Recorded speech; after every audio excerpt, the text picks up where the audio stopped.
देह में लागते हरदी पिया रही हो लौके लाना हमार प्यार जाना रही हो हमके अचक अंगूठा देख गईला हमके अचक अंगूठा देख गईला ससुरा के डबल बेड पा गईला यार मोर ओढ़निया के बाजा भुला गईला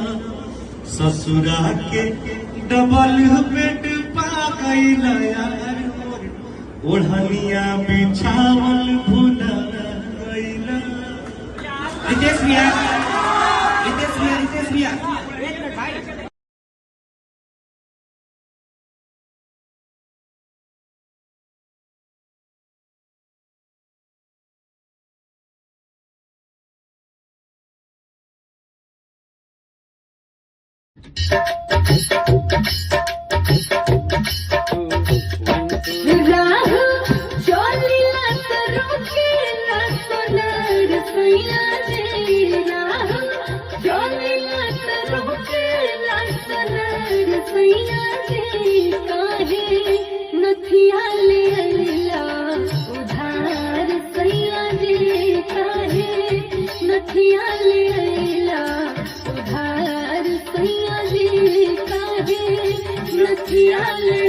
क्या करते थे साजना तुम हमसे दूर रह के क्या करते थे साजना तुम हमसे दूर रह के हम तो जुदाई में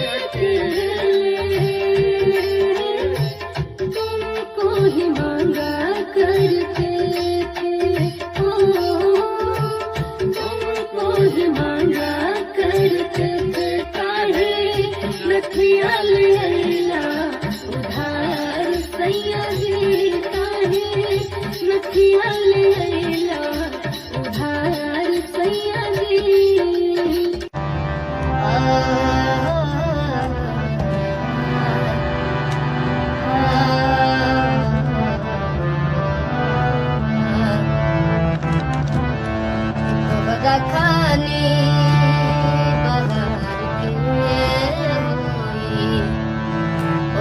खाने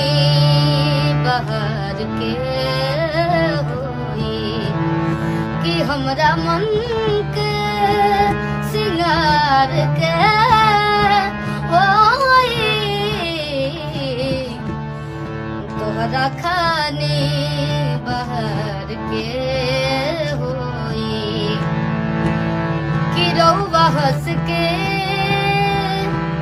कमाल कर गईनी हो रउआ हंस के कमाल कर गईनी कि रउआ हंस के कमाल कर गईनी ई मिठौआ कटार के होई कि हमरा मन के सिंगार के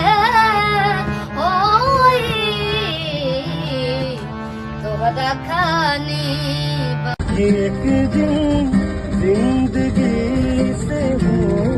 गई मुलाकात फुर्सत में एक दिन जिंदगी से हो गई मुलाकात फुर्सत में तो पूछ लिखनी इस सोहरत का हुई इनाम का गोई कि दुनिया से मिलल दौलत ई सब पहचान का गोई कि दुनिया से मिलल दौलत ई सब पहचान का गोई कि एक दिन जिंदगी से हो गई मुलाकात फुर्सत में कि एक दिन जिंदगी से हो गई मुलाकात फुर्सत फुर्सत में